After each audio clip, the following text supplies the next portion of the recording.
the big news this afternoon, Scott, is that Rangers have made a breakthrough in their chase of Ryan Naderi. Yeah, it looks that way, Daniel.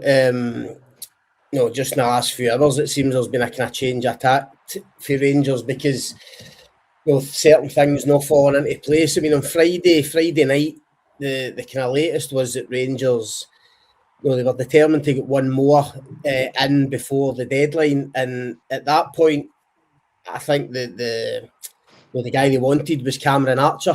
This is a guy that they'd been chasing for.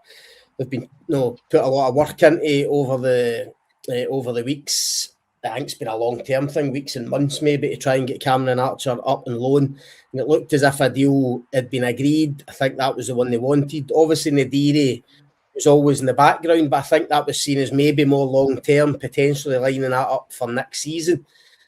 But such is the way with these kind of deals, things happen. Things like Southampton selling or agreeing to sell Adam Armstrong to Wolves.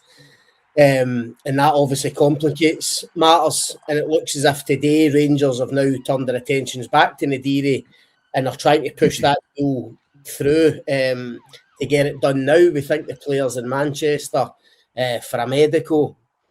Rangers have had to up their offer. I think as of Friday, the offer was somewhere like £3.1 million. It looks as if they've had to up that again. I read this morning somewhere that it might be the biggest transfer out of the German third division.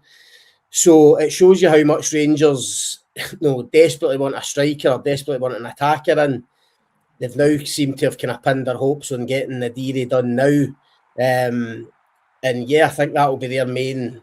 Obviously, they're looking to get a couple of guys out as well, but it looks like Naderi will be their main income. And if they can get that over the line, it's not done yet. Obviously, Hansa Rostock, who have been kind of playing hardball up to this point, they still have to give it the kind of green light. But I think Rangers will be really hopefully getting this done. Especially, I know it's an obvious thing to say, but the weekend's result and performance at Easter Road maybe kind of made it even more urgent to get that attacking player in before the deadline.